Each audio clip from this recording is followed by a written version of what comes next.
जय हिंद फ्रेंड्स। मेरा नाम अजीत सिंह। आप मेरा यूट्यूब चैनल देख रहे हैं दद्दा की खरी खरी। तो आज साहब यूपी में 5वें चरण का मतदान संपन्न हो गया। आज पूर्वी उत्तर प्रदेश के 12 जिलों में लगभग 61 या 62 ऐसी कुछ सीट हैं। तब 61 सीटों पे 12 जिलों की 61 सीटों पे मतदान हुआ। आज का जो मतदान है सबसे ज्यादा सीटों पर हुआ। अब तक 50, 52, 55, 58 सीटों पे ही मतदान हो रहा था। पहली बार 61 सीट्स पे मतदान हुआ है। और इसमें सबसे इंपॉर्टेंट एरियाज जिनमें मतदान हुआ उसमें सबसे पहले अयोध्या जी, जो कि इस वक्त राजनीति का एपिसेंटर बना हुआ है, अयोध्या जिला। उसके अलावा प्रयागराज, इलाहाबाद पुराना, प्रयागराज जिले की 12 सीटें।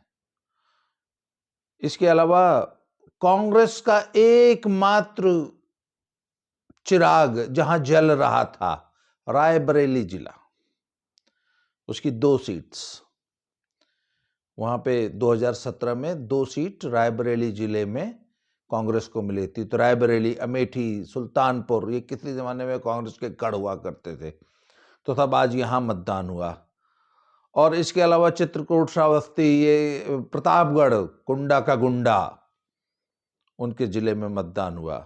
यहां से भी कांग्रेस की एकमात्र सीट रामपुर खास, प्रमोद तिवारी की बेटी आराधना मिश्रा वहां से चुनाव लड़ती हैं। इस बार बताया जा रहा है कि आराधना मिश्रा की, अब तक मैं ये कह रहा था कि इस चुनाव में कांग्रेस शर्तिया अगर किसी सीट को जीतने की शर्त लगाए तो शायद सिर्फ एक ही सीट निकल के आ रही थी, आराधना मिश्रा। पर वहां से भी मुझे ये रिपोर्ट बताई गई कि इस बार तो आराधना मिश्रा भी खतरे में है। तो क्या भैया इस बार सचमुच कांग्रेस का खाता नहीं खुलेगा क्या? क्योंकि रायबरेली वाली तो वो दोनों सीट हार रहे हैं। तो मैं जरा अब आपको थोड़ा सा इसमें स्टैटिस्टिक्स बता दूं। स्टैटिस्टिक्स इसकी है साहब कि पिछली बार 50 सीट बीजेपी और 2 सीट अपना दल, 52 सीट कुल जीती थी बीजेपी एंड एनडीए मिला लो उसको। सपा को साहब इस पूरे चुनाव में मिली थी इस फेज में पिछली बार 6 seat. 1 seat Amethi, 1 seat Raebareli, 1 seat Prayagraj में, 1 सीट सुल्तानपुर में। अयोध्या में खाता नहीं खुला था, प्रतापगढ़ में खाता नहीं खुला था, कौशाम्बी में खाता नहीं खुला था, बाराबंकी में 1 सीट मिली थी, श्रावस्ती में खाता नहीं खुला था, बहराइच में 1 सीट मिली थी, गोंडा में खाता नहीं खुला था, चित्रकूट में खाता नहीं खुला था। कुल मिला के 6 सीट तो जीती थी सपा ने। 3 सीट जीती थी बसपा ने, 2 जिला प्रयागराज में और 1 श्रावस्ती में, 3 सीट। और कांग्रेस की भी साहब 3 सीट थी, 1 प्रतापगढ़ वाली, वही मैंने कहा आराधना मिश्रा, और 2 सीट रायबरेली वाली। इसी एरिया में 2 सीट निर्दल वो कुंडा का गुंडा जीत जाते हैं।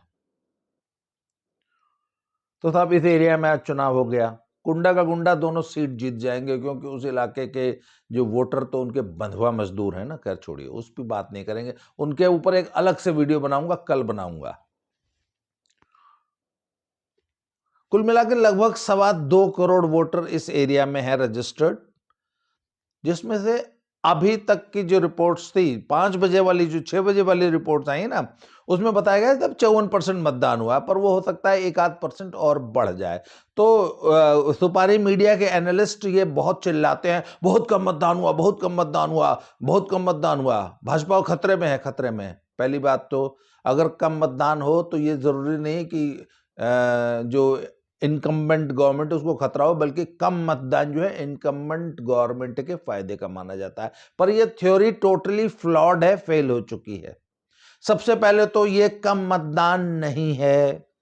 अब आप कहेंगे साहब बाकी जगह 60, 65, 70, 75, 74 होता है, तब इस एरिया में पिछली बार इससे भी कम हुआ था। इस बार तो बहुत अच्छा मतदान हुआ है। इस बार हमारा अंदाजा है कि जब फाइनल टैली कल सुबह आएगी तो वो लगभग 55%, 55.5, 56 भी टच कर सकती है, नहीं तो 55 तो जरूर होगी। अभी तक 54 के आसपास है। तो लोग कह रहे हैं बहुत कम मतदान हुआ। नहीं साहब, स्टैटिस्टिक्स उठा के देखिए, 2017 में इससे भी कम मतदान हुआ था, तो इस बार 2% बेटर हुआ है। नंबर 1।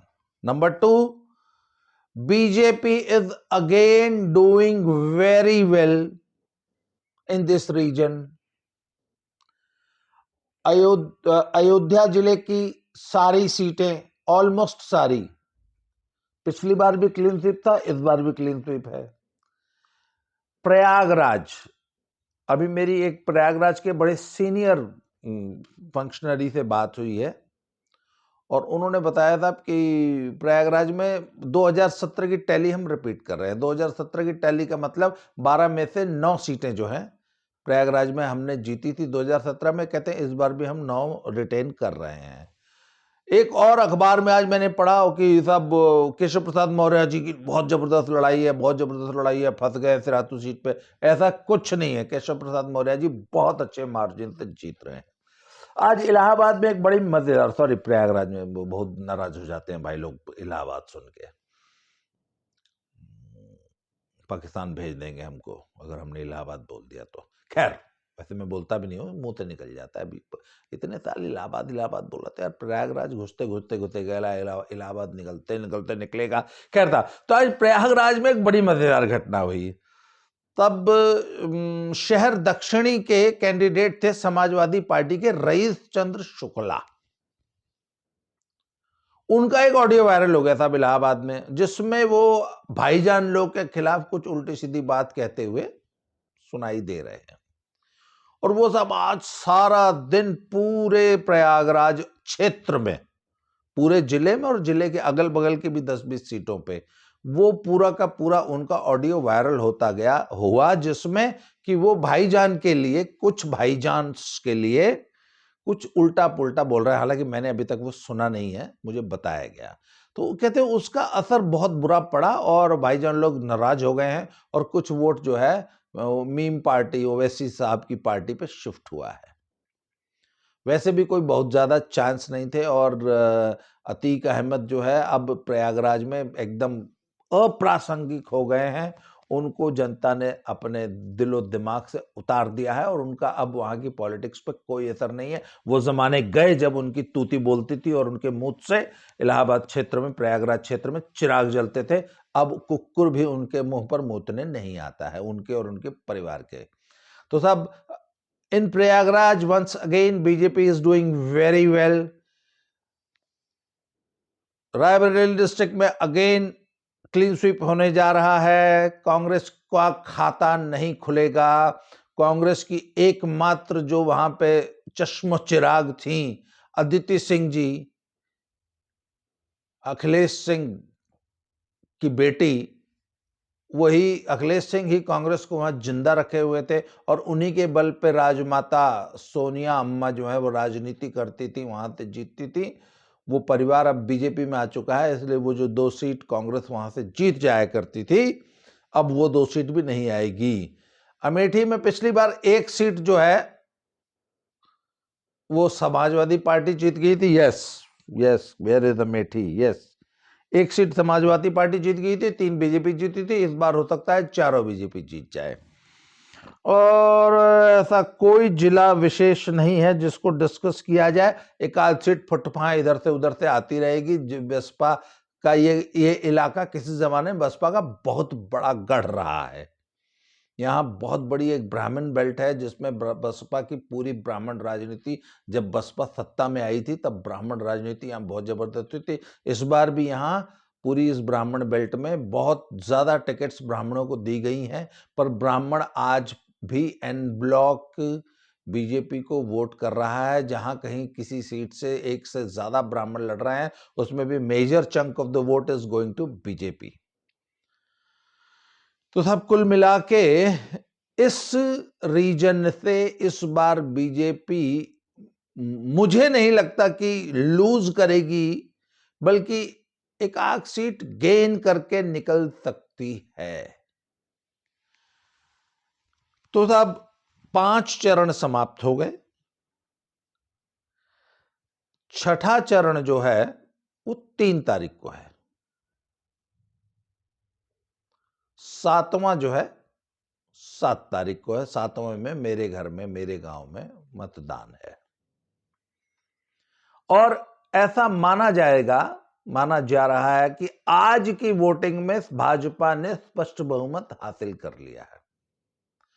और छठे और 7वें मतदान में, कहने का मतलब मेरा यह मानना है कि साहब आज भाजपा लगभग 220 सीट पे बैठ रही होनी चाहिए। एनालिस्ट लोग बोल रहे हैं कि नहीं 200 भी हो सकती है वो, पर मैं ये मानता हूं कि आज भाजपा 220 प्लस जीत के बैठी हुई है।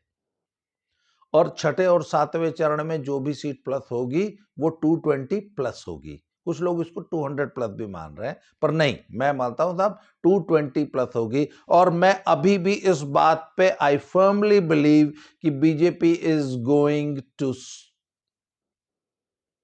Towards 280 plus. और वो प्लस कितना है ये 10 तारीख को पता चलेगा। वो 300 भी हो सकता है, 310 भी हो सकता है, इससे ज्यादा भी हो सकता है, कि यू नेवर नो। तो साहब आज की ये स्थिति है। और कुल मिला के जबरदस्त लहर नहीं, पूर्वांचल में बीजेपी की सुनामी चल रही है। अच्छा, जो भी कम मतदान हो रहा है ना, मेरी आज बहुत से मित्रों से बात हुई, उन्होंने कहा साहब कि सपा के वोटर, स्पेशली आज के चुनाव में जो सबसे इंपॉर्टेंट बात देखने में आई है कि मुस्लिम बूथ्स पे आज कम भीड़ दिखाई दी है और सपा का वोटर उदासीन दिखा है आज। और ये सपा के लिए बहुत बड़े खतरे की घंटी हो सकता है, क्योंकि अभी आज के बाद 2 बहुत महत्वपूर्ण चरण पूर्वांचल में है, जिसमें कुछ सीटों पे तो बहुत कांटे की लड़ाई है।